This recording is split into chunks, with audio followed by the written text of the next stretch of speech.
भगवते वासुदेवाय। आप सभी भक्तों पर बृहस्पति देव विष्णु भगवान की कृपा सदा सर्वदा बनी रहे। भक्तों, आज मैं लक्ष्मी शर्मा आप सभी को सुनाने जा रही हूँ बृहस्पतिवार व्रत कथा। तो बृहस्पतिवार का दिन भगवान विष्णु को समर्पित है, जो हिंदू धर्म में त्रिदेवों में से एक है और सृष्टि के पालनहार माने जाते हैं।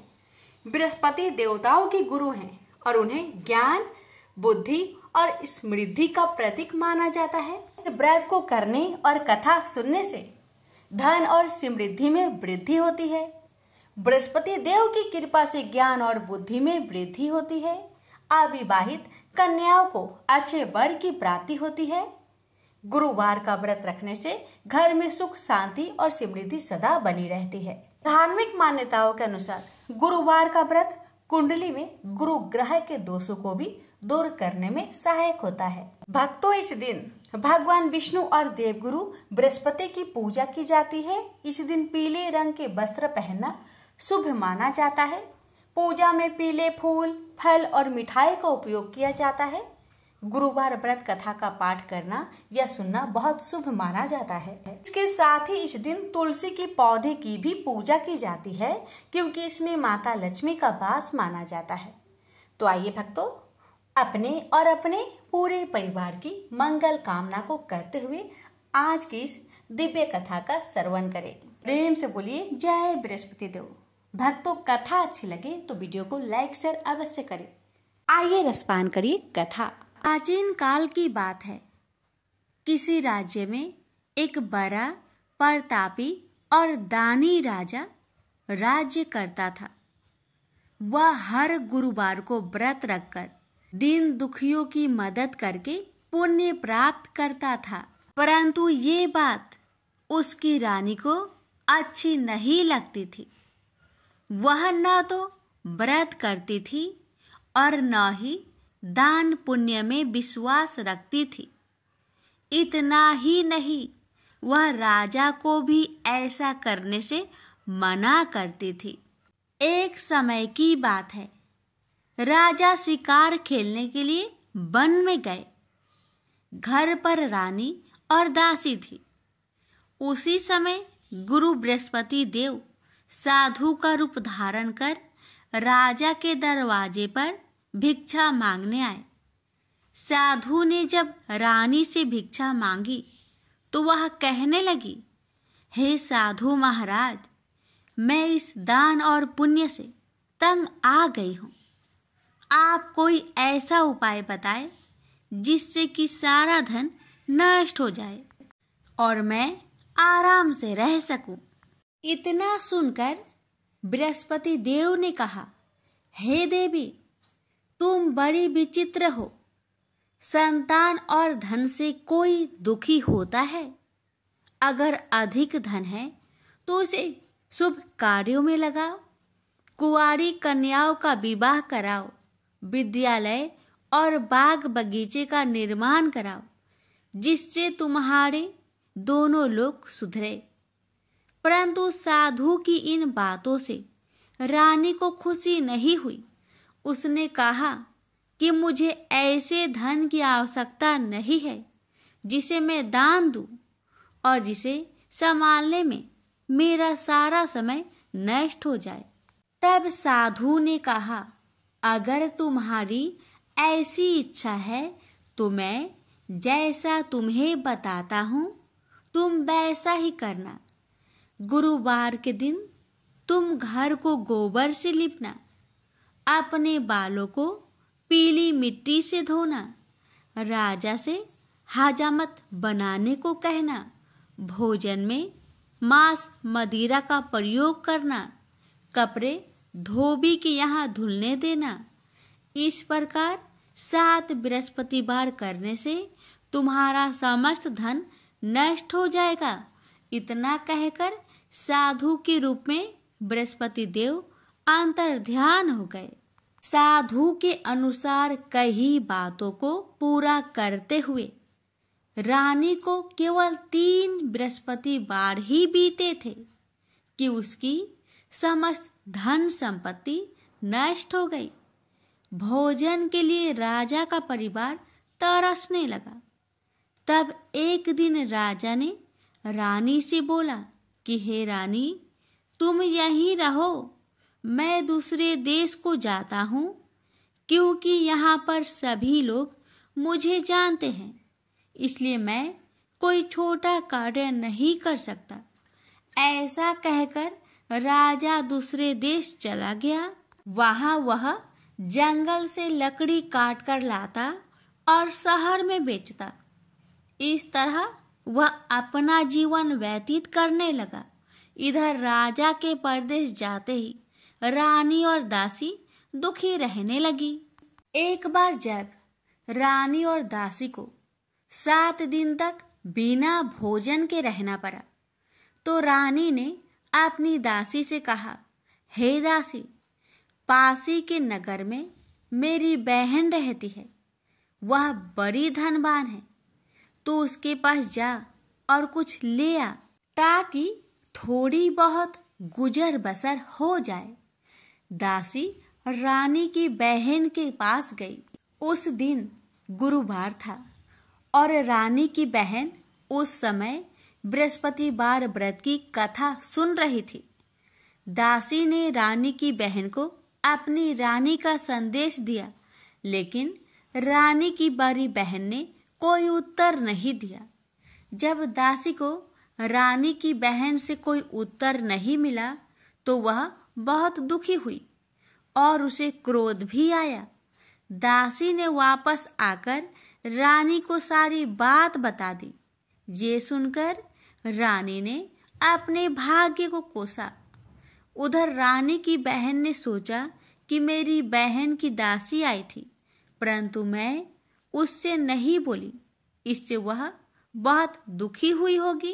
कथा सुनकर और पूजा समाप्त करके वह अपनी बहन के घर आई और कहने लगी, हे बहन, मैं बृहस्पतिवार का व्रत कर रही थी, तुम्हारी दासी मेरे घर आई थी, परंतु जब तक कथा होती है तब तक ना तो उठते हैं और ना ही बोलते हैं, इसलिए मैं नहीं बोली। बताओ दासी, क्यों आई थी? रानी बोली, बहन, तुमसे क्या छिपाऊं, हमारे घर में खाने तक को अनाज नहीं था। ऐसा कहते कहते रानी की आंखें भर आई।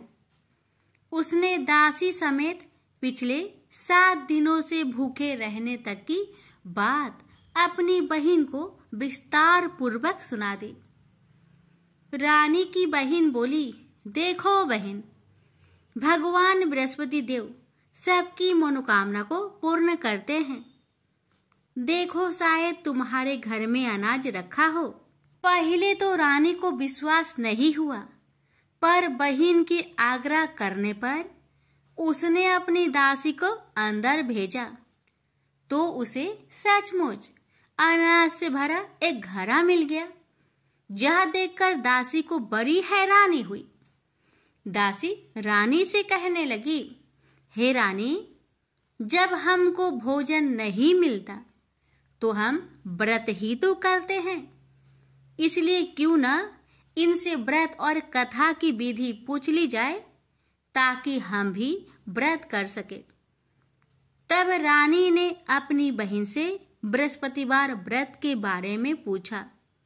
उसकी बहन ने बताया, बृहस्पतिवार के व्रत में चने की दाल और मुनक्का से विष्णु भगवान का केले के जड़ में पूजन करे तथा दीपक जलाए, व्रत कथा सुने और पीला भोजन ही करे। इससे बृहस्पति देव प्रसन्न होते हैं। व्रत और पूजन विधि बताकर रानी की बहन अपने घर लौट आई। 7 दिन के बाद जब गुरुवार आया तो रानी और दासी ने व्रत रखा। घुड़सार में जाकर चना और गुड़ लेकर आई। फिर उससे केले की जड़ तथा विष्णु भगवान का पूजन किया।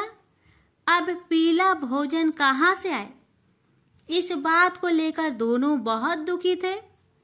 चूंकि उन्होंने व्रत रखा था, इसलिए बृहस्पति देव उनसे प्रसन्न थे, इसलिए वे एक साधारण व्यक्ति का रूप धारण कर 2 थालों में सुंदर पीला भोजन दासी को दे गए।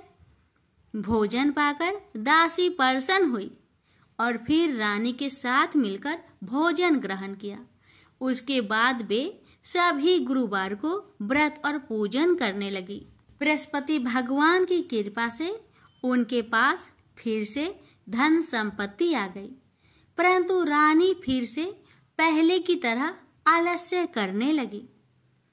तब दासी बोली, देखो रानी, तुम पहले भी इस प्रकार आलस्य करती थी। तुम्हें धन रखने में कष्ट होता था, इस कारण सभी धन नष्ट हो गया, और अब जब भगवान बृहस्पति की कृपा से धन मिला है तो तुम्हें फिर से आलस्य होता है। रानी को समझाते हुए दासी कहती है कि बड़ी मुसीबतों के बाद हमने यह धन पाया है, इसलिए हमें दान पुण्य करना चाहिए, भूखे मनुष्य को भोजन कराना चाहिए और धन को शुभ कार्य में खर्च करना चाहिए, जिससे तुम्हारे कुल का यश बढ़ेगा, स्वर्ग की प्राप्ति होगी और पितृ प्रसन्न होंगे। दासी की बात मानकर रानी अपना धन शुभ कार्य में खर्च करने लगी, जिससे पूरे नगर में उसका यश फैलने लगा। बृहस्पतिवार व्रत कथा के बाद श्रद्धा के साथ आरती की जानी चाहिए। इसके बाद प्रसाद बांटकर उसे ग्रहण करना चाहिए। एक दिन राजा दुखी होकर जंगल में एक पेड़ के नीचे आसन जमाकर बैठ गया। वह अपनी दशा को याद करके व्याकुल होने लगा। बृहस्पतिवार का दिन था। एकाएक उसने देखा कि निर्जन वन में एक साधु प्रकट हुए। वह साधु भेष में स्वयं बृहस्पति देवता थे। लकड़हारे के सामने आकर बोले, हे लकड़हारे, इस सुनसान जंगल में तू चिंता मग्न क्यों बैठा है? लकड़हारे ने दोनों हाथ जोड़कर प्रणाम किया और उत्तर दिया, महात्मा जी, आप सब कुछ जानते हैं, मैं क्या कहूँ? यह कहकर रोने लगा और साधु को अपनी आत्मकथा सुनाई। महात्मा जी ने कहा, तुम्हारी स्त्री ने बृहस्पति के दिन बृहस्पति भगवान का निरादर किया है, जिसके कारण रुष्ट होकर उन्होंने तुम्हारी यह दशा कर दी। अब तुम चिंता को दूर करके मेरे कहने पर चलो तो तुम्हारे सब कष्ट दूर हो जाएंगे और भगवान पहले से भी अधिक संपत्ति देंगे। तुम बृहस्पतिवार के दिन कथा किया करो। 2 पैसे के चने मुनक्का लाकर उसका प्रसाद बनाओ और शुद्ध जल से लोटे में शक्कर मिलाकर अमृत तैयार करो। कथा के पश्चात अपने सारे परिवार और सुनने वाले प्रेमियों में अमृत व प्रसाद बांटकर आप भी ग्रहण करो। ऐसा करने से भगवान तुम्हारी सब मनोकामनाएं पूरी करेंगे। साधु के ऐसे वचन सुनकर लकड़हारा बोला, हे प्रभु, मुझे लकड़ी बेचकर इतना पैसा नहीं मिलता जिससे भोजन के उपरांत कुछ बचा सकूं। मैंने रात्रि में अपने स्त्री को व्याकुल देखा है और मेरे पास कुछ भी नहीं जिससे मैं उसकी खबर मंगा सकूं। साधु ने कहा, हे लकड़हारे, तुम किसी बात की चिंता मत करो। बृहस्पति के दिन तुम रोजाना की तरह लकड़ियां लेकर शहर को जाओ। तुम्हारे रोज से दुगुना धन प्राप्त होगा, जिससे तुम भली भांति भोजन कर लोगे तथा बृहस्पति देव की पूजा का सामान भी आ जाएगा। इतना कहकर साधु अंतर्ध्यान हो गए। धीरे धीरे समय व्यतीत होने पर फिर वही बृहस्पतिवार का दिन आया। लकड़हारा जंगल से लकड़ी काटकर किसी शहर में बेचने गया। उसे उस दिन और दिन से अधिक पैसा मिला। राजा ने चना गुड़ आदि लाकर गुरुवार का व्रत किया। उस दिन से उसके सभी कलेश दूर हुए।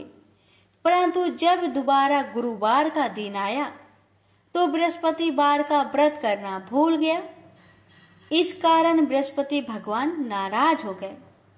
उस दिन उस नगर के राजा ने विशाल यज्ञ का आयोजन किया तथा शहर में यह घोषणा करा दी कि कोई भी मनुष्य अपने घर में भोजन न बनावे, न आग जलावे।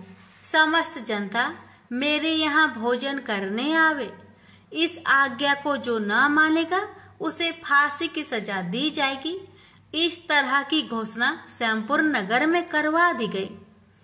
राजा की आज्ञा अनुसार शहर के सभी लोग भोजन करने गए, लेकिन लकड़हारा कुछ देर से पहुंचा, इसलिए राजा उसको अपने साथ घर लिवा ले गए और ले जाकर भोजन करा रहे थे। तो रानी की दृष्टि उस खूंटी पर पड़ी जिस पर उसका हार लटका हुआ था। वह वहां पर दिखाई नहीं दिया। रानी ने निश्चय किया कि मेरा हार इस मनुष्य ने चुरा लिया है। उसी समय सिपाहियों को बुलवाकर उसको कारागार में डलवा दिया। जब लकड़हारा कारागार में पड़ गया और बहुत दुखी होकर विचार करने लगा कि ना जाने कौन से पूर्व जन्म के कर्म से मुझे यह दुख प्राप्त हुआ है, और उसी साधु को याद करने लगा जो कि जंगल में मिला था। उसी समय तत्काल बृहस्पति देव साधु के रूप में प्रकट हुए और उसकी दशा को देखकर कहने लगे, अरे मूर्ख, तूने बृहस्पति देव की कथा नहीं करी, इस कारण तुझे दुख प्राप्त हुआ है। अब चिंता मत कर। बृहस्पतिवार के दिन कारागार के दरवाजे पर 4 पैसे पड़े मिलेंगे। उनसे तू बृहस्पति देव की पूजा करना, तेरे सभी कष्ट दूर हो जाएंगे। बृहस्पति के दिन उसे 4 पैसे मिले। लकड़हारे ने कथा कही। उसे रात्रि को बृहस्पति देव ने उस नगर के राजा को सपने में कहा, हे राजा, तुमने जिस आदमी को कारागार में बंद किया है वह निर्दोष है, वह राजा है, उसे छोड़ देना। रानी का हार उसी खूंटी पर लटका है। अगर तू ऐसा नहीं करेगा तो मैं तेरे राज्य को नष्ट कर दूंगा। इस तरह रात्रि के सपनों को देखकर राजा प्रातः काल उठा और खूंटी पर हार देखकर लकड़हारे को बुलाकर क्षमा मांगी तथा लकड़हारे को योग्य सुंदर वस्त्र आभूषण देकर विदा कर दिया। बृहस्पति देव की आज्ञा अनुसार लकड़हारा अपने नगर को चल दिया। राजा जब अपने नगर के निकट पहुंचा तो उसे बड़ा आश्चर्य हुआ। नगर में पहले से अधिक बाग, तालाब, कुएं तथा बहुत सी धर्मशाला, मंदिर आदि बन गई है। राजा ने पूछा, यह किसका बाग और धर्मशाला है? तब नगर के सब लोग कहने लगे, यह सब रानी और बांदी की है। तो राजा को आश्चर्य हुआ और गुस्सा भी आया। जब रानी ने यह खबर सुनी कि राजा आ रहे हैं तो उन्होंने बांदी से कहा कि हे दासी, देख, राजा हमको कितनी बुरी हालत में छोड़ गए थे। हमारी ऐसी हालत देखकर वह लौट न जाए, इसलिए तू दरवाजे पर खड़ी हो जा। आज्ञा अनुसार दासी दरवाजे पर खड़ी हो गई। राजा आए तो उन्हें अपने साथ लिवा लाई। तब राजा ने क्रोध करके अपनी रानी से पूछा कि यह धन तुम्हें कैसे प्राप्त हुआ? तब उन्होंने कहा, हमें यह सब धन बृहस्पति देव के इस व्रत के प्रभाव से प्राप्त हुआ है। राजा ने निश्चय किया कि 7 रोज बाद तो सभी बृहस्पति देव का पूजन करते हैं, परंतु मैं प्रतिदिन दिन में 3 बार कहानी तथा रोज व्रत किया करूंगा। अब हर समय राजा ने दुपट्टे में चने की दाल बांधी रहती तथा दिन में 3 बार कहानी कहता। एक रोज राजा ने विचार किया कि चलो अपनी बहन के यहाँ हो आवे। इस तरह निश्चय कर राजा घोड़े पर सवार हो अपनी बहन के यहाँ को चलने लगा। मार्ग में उसने देखा कि कुछ आदमी एक मुर्दे को लिए जा रहे हैं। उन्हें रोककर राजा कहने लगा, अरे भाइयों, मेरी बृहस्पति देव की कथा सुन लो। वे बोले, लो, हमारा तो आदमी मर गया है, इसको अपनी कथा की परी है। परंतु कुछ आदमी बोले, अच्छा कहो, हम तुम्हारी कथा भी सुनेंगे। राजा ने दाल निकाली और जब कथा आधी हुई थी कि मुर्दा हिलने लग गया, और जब कथा समाप्त हो गई तो राम राम करके मनुष्य उठकर खड़ा हो गया। आगे मार्ग में उसे एक किसान खेत में हल चलाता मिला। राजा ने उसे देख और उससे बोले, अरे भैया, तुम मेरी बृहस्पतिवार की कथा सुन लो। किसान बोला, जब तक मैं तेरी कथा सुनूंगा तब तक 4 हरैया जोत लूंगा। जा अपनी कथा किसी और को सुनाना। इस तरह राजा आगे चलने लगा। राजा के हंसते ही बैल पछाड़ खाकर गिर गए तथा किसान के पेट में बड़ी जोर का दर्द होने लगा। उस समय उसकी माँ रोटी लेकर आई। उसने जब यह देखा तो अपने पुत्र से सब हाल पूछा और बेटे ने भी सभी हाल कह दिया। तो बुढ़िया दौड़ी दौड़ी उस घोड़ सवार के पास गई और उससे बोली कि मैं तेरी कथा सुनूंगी, तू अपनी कथा मेरे खेत पर चलकर ही कहना। राजा ने बुढ़िया के खेत पर जाकर कथा कही। इसके सुनते ही वह बैल उठ खड़ा हुई तथा किसान के पेट का दर्द भी बंद हो गया। राजा अपनी बहन के घर पहुंचा। बहन ने भाई की खूब मेहमानी की। दूसरे रोज प्रातःकाल राजा जागा तो वह देखने लगा कि सब लोग भोजन कर रहे हैं। राजा ने अपनी बहन से कहा, ऐसा कोई मनुष्य है जिसने भोजन नहीं किया हो? मेरी बृहस्पतिवार की कथा सुन ले। बहन बोली, हे भैया, यह देश ऐसा ही है कि पहले यहाँ लोग भोजन करते हैं, बाद में अन्य काम करते हैं। अगर कोई पड़ोस में हो तो देख आऊं। वह ऐसा कहकर देखने चली गई, परंतु उसे कोई ऐसा व्यक्ति नहीं मिला जिसने भोजन न किया हो। अतः वह एक कुम्हार के घर गई जिसका लड़का बीमार था। उसे मालूम हुआ कि उनके यहाँ 3 रोज से किसी ने भोजन नहीं किया है। रानी ने अपने भाई की कथा सुनने के लिए कुम्हार से कहा। वह तैयार हो गया। राजा ने जाकर बृहस्पतिवार की कथा कही, जिसको सुनकर उसका लड़का ठीक हो गया। अब तो राजा की प्रशंसा होने लगी। एक रोज राजा ने अपनी बहन से कहा कि हे बहन, हम अपने घर को जाएंगे, तुम भी तैयार हो जाओ। राजा की बहन ने अपनी सास से कहा। सास ने कहा, हाँ चली जा, परंतु अपने लड़कों को मत ले जाना, क्योंकि तेरे भाई के कोई औलाद नहीं है। बहन ने अपने भैया से कहा, हे भैया, मैं तो चलूंगी पर कोई बालक नहीं जाएगा। राजा बोला, जब कोई बालक नहीं चलेगा तब तुम ही क्या करोगी? बड़े दुखी मन से राजा अपने नगर को लौट आया। राजा ने अपनी रानी से कहा, हम निरवंशी है, हमारा मुंह देखने का धर्म नहीं है और कुछ भोजन आदि नहीं किया। रानी बोली, हे प्रभु, बृहस्पति देव ने हमें सब कुछ दिया है, वह हमें औलाद अवश्य देंगे। उसी रात को बृहस्पति देव ने राजा से सपने में कहा, हे राजा, उठ, सभी सोच त्याग दे, तेरी रानी गर्भ से है। राजा को यह बात सुनकर बड़ी खुशी हुई। 9वें महीने में उसके गर्भ से एक सुंदर पुत्र पैदा हुआ। तब राजा बोला, हे रानी, स्त्री बिना भोजन के रह सकती है, पर बिना कहे नहीं रह सकती। जब मेरी बहन आवे तुम उससे कुछ मत कहना। रानी ने सुनकर हाँ कर दिया। जब राजा की बहन ने यह शुभ समाचार सुना तो वह बहुत खुश हुई तथा बधाई लेकर अपने भाई के यहाँ आई।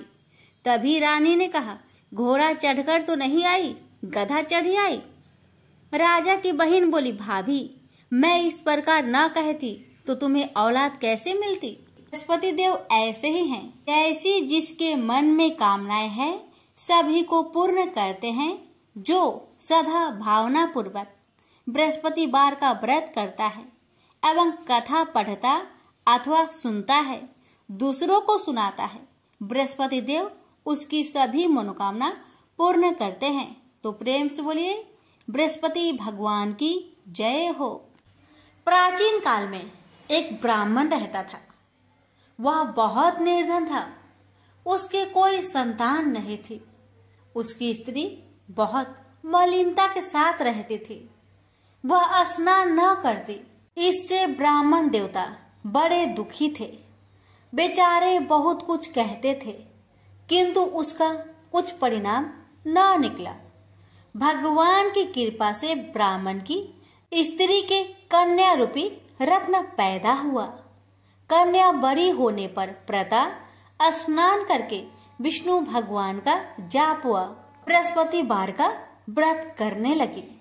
अपने पूजन पाठ को समाप्त करके विद्यालय जाती तो अपनी मुट्ठी में जौ भर के ले जाती और पाठशाला के मार्ग में डालती जाती। जब ये जौ स्वर्ण के हो जाते, लौटते समय उनको बीनकर अपने घर ले आती थी। एक दिन वह बालिका सूप में उस सोने की जौ को फटक कर साफ कर रही थी कि उसके माता ने देख लिया और कहा, हे बेटी, सोने की जौ के लिए सोने का सूप होना चाहिए। दूसरे दिन बृहस्पतिवार था। इस कन्या ने व्रत रखा और बृहस्पति देव से प्रार्थना करके कहा, मैंने आपकी पूजा सच्चे मन से की हो तो मेरे लिए सोने की सूप दे दो। बृहस्पति देव ने उसकी प्रार्थना स्वीकार कर लिए। रोजाना की तरह वह कन्या जौ फैलाती हुई जाने लगी। जब लौटकर जौ बीन रही थी तो बृहस्पति देव की कृपा से सोने का सूप मिला। उसे वह घर ले आई और उसमें जौ साफ करने लगी, परंतु उसकी माँ का वही ढंग रहा। एक दिन की बात है कि वह कन्या सोने के सूप में जौ साफ कर रही थी। उस समय उस शहर का राजपुत्र वहां से होकर निकला। इस कन्या के रूप और कार्य को देखकर मोहित हो गया तथा अपने घर आकर भोजन तथा जल त्याग कर उदास होकर लेट गया। राजा को इस बात का पता लगा तो अपने प्रधानमंत्री के साथ उसके पास गए और बोले, हे बेटा, तुम्हें किस बात का कष्ट है? किसी ने अपमान किया है अथवा और कोई कारण हो सो कहो, मैं वही कार्य करूंगा जिससे तुम्हें प्रसन्नता हो। अपने पिता की राजकुमार ने बातें सुनी तो वह बोला, मुझे आपकी कृपा से किसी बात का दुख नहीं है। किसी ने मेरा अपमान नहीं किया है, परंतु मैं उस लड़की से विवाह करना चाहता हूँ जो सोने की सूप में जौ साफ कर रही थी। यह सुनकर राजा आश्चर्य में पड़ गया और बोला, हे बेटा, इस तरह की कन्या का पता तुम्हें लगाओ, मैं उसके साथ तेरा विवाह अवश्य ही करवा दूंगा। राजकुमार ने उस लड़की के घर का पता बतलाया। तब मंत्री उस लड़की के घर गए और ब्राह्मण देवता को सभी हाल बतलाया। ब्राह्मण देवता राजकुमार के साथ अपनी कन्या का विवाह करने के लिए तैयार हो गए तथा विधि विधान के अनुसार ब्राह्मण की कन्या का विवाह राजकुमार के साथ हो गया। कन्या के घर से जाते ही पहले की भांति उस ब्राह्मण देवता के घर में गरीबी का निवास हो गया। अब भोजन के लिए भी अन्न बड़ी मुश्किल से मिलता था। एक दिन दुखी होकर ब्राह्मण देवता अपने पुत्र के पास गए। बेटी ने पिता की दुखी अवस्था को देखा और अपनी माँ का हाल पूछा तब ब्राह्मण ने सभी हाल कहा।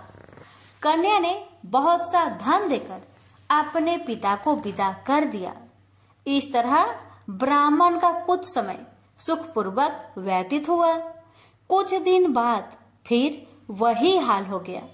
ब्राह्मण फिर अपनी कन्या के यहाँ गया और सारा हाल कहा तो लड़की बोली, हे पिताजी, आप माताजी को यहाँ लेवा लाओ, मैं उसे विधि बता दूंगी जिससे गरीबी दूर हो जाए। वह ब्राह्मण देवता अपनी स्त्री को साथ लेकर पहुँचे तो अपनी माँ को समझाने लगी, हे माँ, तुम प्रातःकाल प्रथम स्नान आदि करके विष्णु भगवान का पूजन करो तो सब दरिद्रता दूर हो जाएगी। परंतु उसकी माँ ने एक भी बात नहीं मानी और प्रातःकाल उठकर अपनी पुत्री की बच्चों की जूठन को खा लिया। इससे उसकी पुत्री को बहुत गुस्सा आया और एक रात को कोठरी से सभी सामान निकाल दिया और अपनी माँ को उसमें बंद कर दिया। प्रातःकाल उसे निकाला तथा स्नान आदि करा के पाठ करवाया तो उसकी माँ की बुद्धि ठीक हो गई और फिर प्रत्येक बृहस्पतिवार को व्रत रखने लगी। इस व्रत के प्रभाव से उसके माँ बाप बहुत ही धनवान और पुत्रवान हो गए और बृहस्पति जी के प्रभाव से इस लोक के सुख भोग कर स्वर्ग को प्राप्त हुए। भी मिलकर बोलिए, विष्णु भगवान की जय। अब सुनिए गुरुवार महालक्ष्मी जी की व्रत कथा। भारत वर्ष के सौराष्ट्र देश में द्वापर युग की यह कहानी हुई है। सौराष्ट्र में उस समय भद्रश्रवा नाम के राजा थे। वे बड़े पराक्रमी राजा थे। 4 वेद, 6 शास्त्र, 18 पुराणों का उन्हें ज्ञान था। उनकी रानी का नाम सूरत चंद्रिका था। रानी देखने में सुंदर और सुलक्षणा थी तथा पतिव्रता थी। उन दोनों को 7 पुत्र तथा उनके बाद एक कन्या का वरदान मिला था। कन्या का नाम श्याम बाला था। एक बार महालक्ष्मी जी के मन में आया कि जाकर उस राजा के राज प्रसाद में रहे। इससे राजा को दुगनी धन दौलत की प्राप्ति होगी और वह इस धन दौलत से अपनी प्रजा को और सुख दे पाएगा। गरीब के घर अगर रहे और उन्हें धन दौलत प्राप्त हो तो वह स्वार्थी की तरह केवल अपने ऊपर ही खर्च करेगा। यह सोचकर श्री महालक्ष्मी जी ने बूढ़ी ब्राह्मण स्त्री का रूप धारण किया। हाथ में लाठी लिए लाठी के सहारे रानी के द्वार तक पहुंची। यद्यपि उन्होंने बूढ़ी औरत का रूप धारण किया था पर उनके चेहरे पर देवी का तेज था। उन्हें देखते ही एक दासी सामने आई। उसने इनका नाम, धाम, काम, धर्म पूछ डाला। वृद्ध ब्राह्मण का रूप धारित माता लक्ष्मी ने कहा, पालिके, मेरा नाम कमला है। मेरे पति का नाम भुवनेश है। हम द्वारिका में रहते हैं। तुम्हारी रानी पिछले जन्म में एक वैश्य की पत्नी थी। वह वैश्य गरीब था। दरिद्रता के कारण हर रोज घर में झगड़े होते थे तथा उसका पति रोज उसे मारता था। इन बातों से तंग आकर वह घर छोड़कर चली गई तथा वन जंगल में खाली पेट भटकने लगी। उसकी इस दुर्दशा पर मुझे दया आई। तब मैंने उसे सुख संपत्ति देने वाली श्री महालक्ष्मी जी की कथा सुनाई। मेरे कहने पर उसने श्री महालक्ष्मी जी का व्रत किया। श्री महालक्ष्मी जी प्रसन्न हुई। उसकी गरीबी दूर हुई। उसका घर संसार दौलत संतति संपत्ति से भर गया। बाद में पति पत्नी दोनों परलोक सिधारे। लक्ष्मी व्रत करने के कारण वे लक्ष्मी लोक में रहे। उन्होंने जितने साल महालक्ष्मी जी का व्रत किया उतने हजारों साल उन्हें सुख भोग मिला। इस जन्म में उनका जन्म राजघराने में हुआ है, परंतु वह श्री महालक्ष्मी जी का व्रत करना भूल गई है। उसे यह याद दिलाने मैं यहाँ आई हूँ। बुढ़िया की बातें सुनकर दासी ने उन्हें प्रणाम किया तथा श्री महालक्ष्मी जी का व्रत किस तरह किया जाए इस बारे में पूछा। बुढ़िया रूप धारण किए हुए श्री महालक्ष्मी माता ने दासी को पूजा की विधि तथा महिमा बताई।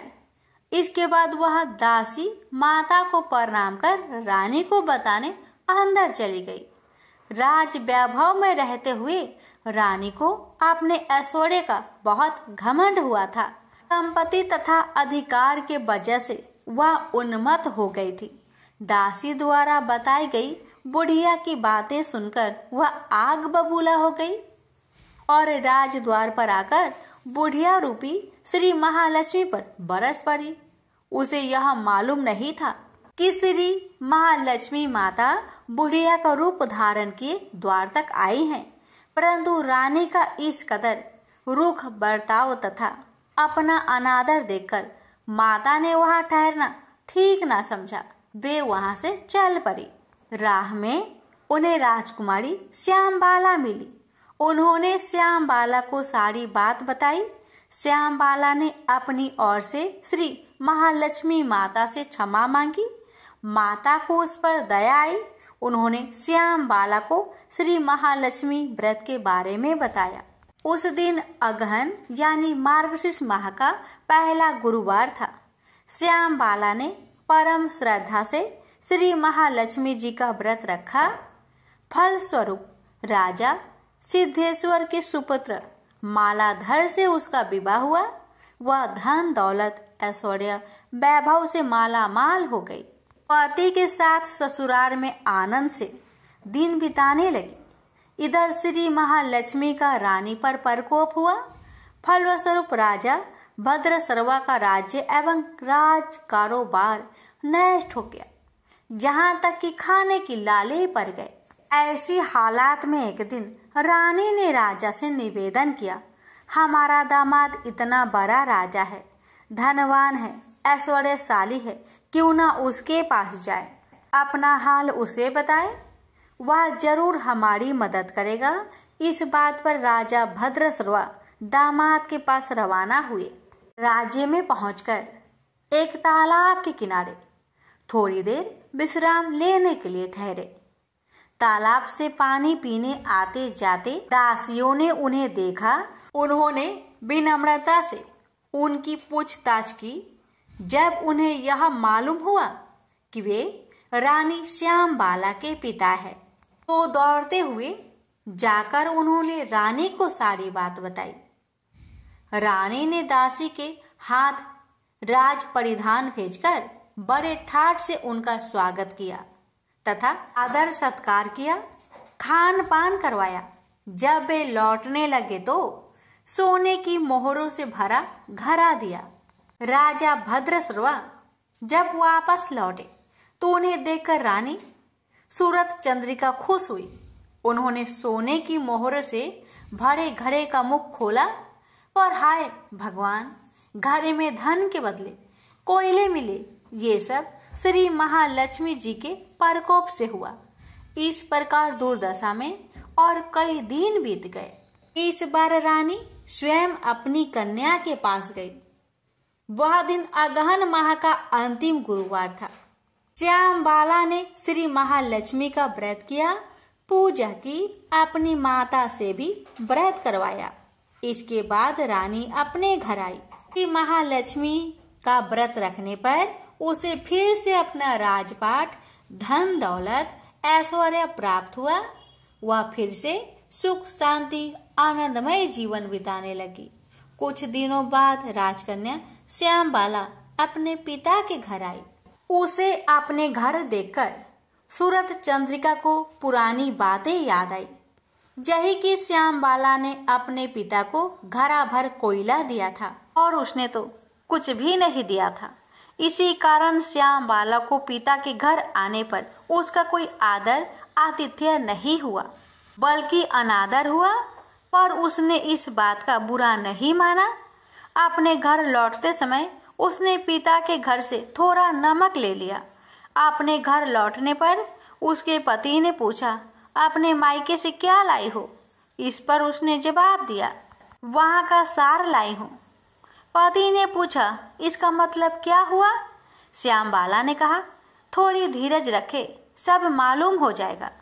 उस दिन श्यामबाला ने सारा भोजन नमक बिना डाले ही बनाया और परोसा। पति ने खाना चखा, सारा खाना नमक बिना था, इसलिए स्वाद न आया। फिर श्यामबाला ने थाली में नमक डाला, इससे सारा भोजन स्वादिष्ट लगने लगा।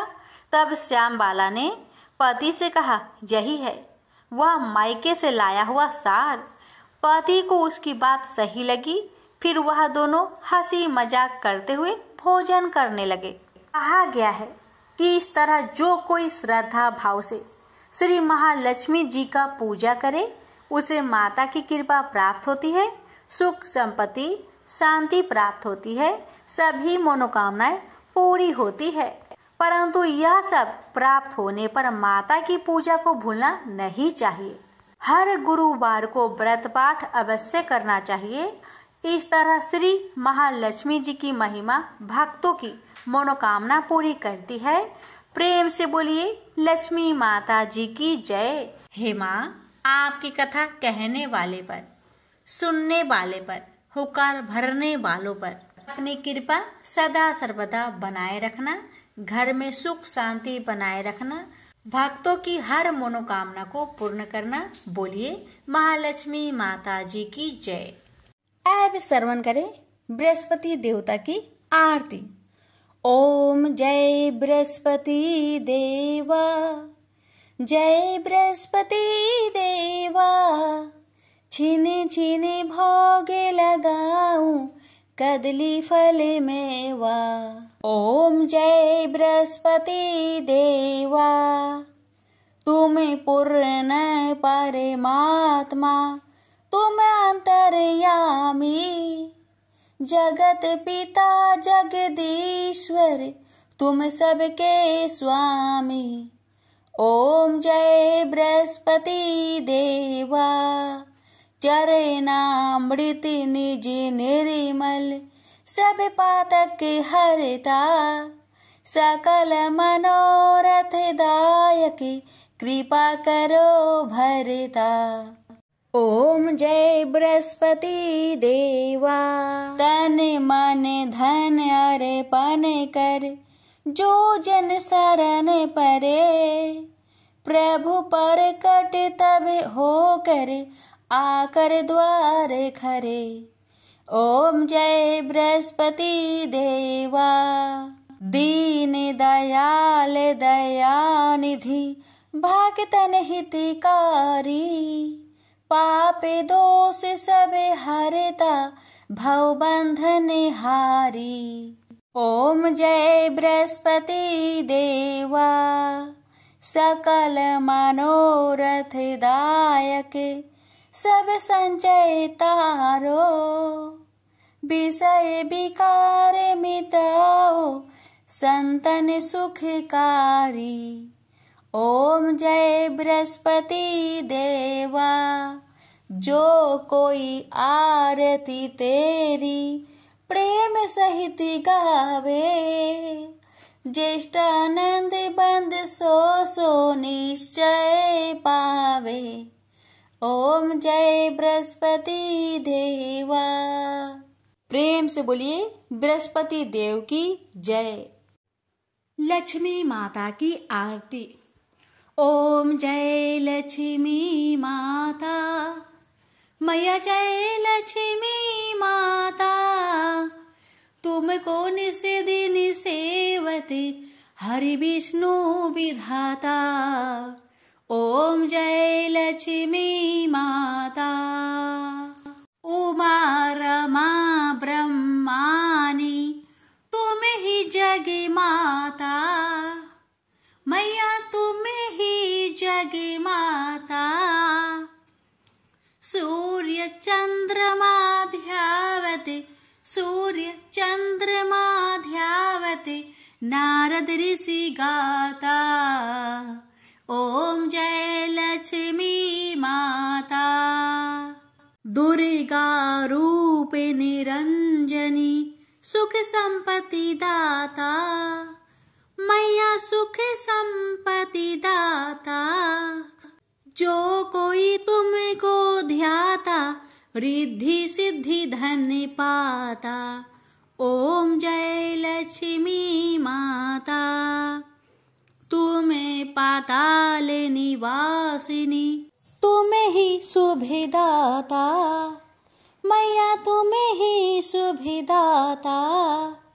कर्म प्रभाव प्रकाशिनी, भवनिधि की त्राता। ओम जय लक्ष्मी माता। जिस घर में तुम रहती सब सद्गुण आता, मैया सब सद्गुण आता। सब संभव हो जाता, मन नहीं घबराता। ओम जय लक्ष्मी माता। तुम बिन यज्ञ न होते, वस्त्र न कोई पाता, मैया वस्त्र न कोई पाता। खाने पाने का वैभव सब तुमसे आता। ओम जय लक्ष्मी माता। शुभ गुण मंदिर सुंदर क्षीरोदधि जाता, मैया क्षीरोदधि जाता। रत्न चतुर्दश तुम बिन कोई नहीं पाता। ओम जय लक्ष्मी माता। महालक्ष्मी जी की आरती जो कोई जन गाता, मैया जो कोई जन गाता।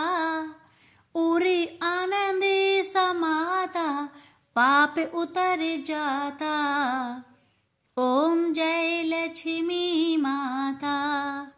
ओम जय लक्ष्मी माता। मैया जय लक्ष्मी माता। तुमको निस दिन सेवते हरि विष्णु विधाता। ओम जय लक्ष्मी माता। सब बोलिए लक्ष्मी माता की जय। लक्ष्मी नारायण जी की जय। आरती पूरी होने के बाद तुलसी में आरती जरूर दिखाना चाहिए। इसके बाद घर के लोगों को आरती लेनी चाहिए। हे देवगुरु बृहस्पति, आप बुद्धि, विवेक, सुख और समृद्धि के सागर है। हमारे जीवन में अंधकार दूर करे, ज्ञान का प्रकाश फैलाए और हम सभी पर अपनी कृपा बनाए रखे। ओम गुरुवे नमः। ओम वैष्णवे नमः। अगर आपको हमारी कथा अच्छी लगे तो चैनल के साथ जुड़े रहिए। भगवान आप सभी भक्तों की सभी मनोकामना को पूर्ण करे।